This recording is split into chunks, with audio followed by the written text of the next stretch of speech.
পাকিস্তানের অন্তত ৩টি সামরিক বিমান ঘাঁটিতে পরপর কয়েকটি শক্তিশালী বিস্ফোরণে ব্যাপক চাঞ্চল্য সৃষ্টি হয়েছে। শনিবার ভোরে এ ঘটনা ঘটে। এর পরিপ্রেক্ষিতে পাকিস্তান সরকার জরুরি ভিত্তিতে দেশের আকাশসীমার সব বেসামরিক ও বাণিজ্যিক ফ্লাইটের জন্য বন্ধ ঘোষণা করেছে।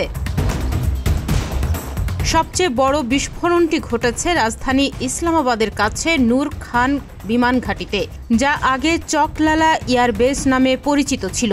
এটি পাকিস্তান বিমান বাহিনীর অন্যতম সংবেদনশীল একটি ঘাঁটি। এখানে ভিআইপি চলাচল ও অত্যন্ত গুরুত্বপূর্ণ বিমান অপারেশন পরিচালনা করা হয়। এটি পাকিস্তান সেনাবাহিনীর সদর দপ্তরেরও কাছাকাছি।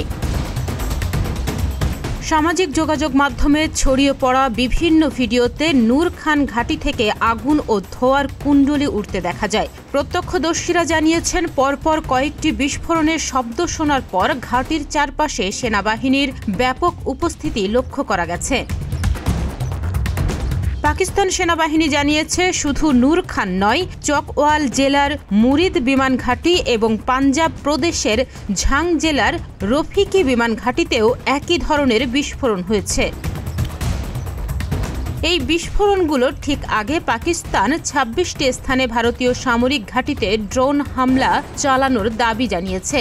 ভারত অভিযোগ করেছে, পাকিস্তান হামলার সময় তার আকাশসীমা খোলা রেখেছিল এবং বেসামরিক ফ্লাইটগুলোকে মানব ঢাল হিসেবে ব্যবহার করেছে, যা আন্তর্জাতিক বিমান চলাচলের জন্য গুরুতর হুমকি।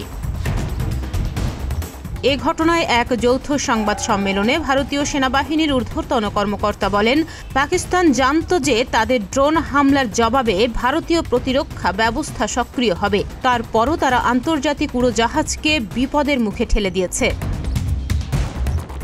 বিশ্লেষকরা বলছেন, দুই পারমাণবিক শক্তিধর দেশের এই সামরিক উত্তেজনা দক্ষিণ এশিয়ার নিরাপত্তার জন্য ভয়াবহ অশনি সংকেত বহন করছে। পরিস্থিতি অবনতির দিকে গেলে এর প্রভাব ছড়িয়ে পড়তে পারে গোটা অঞ্চলে। তাহনিয়া ইয়াসমিন, প্রতিদিনের বাংলাদেশ।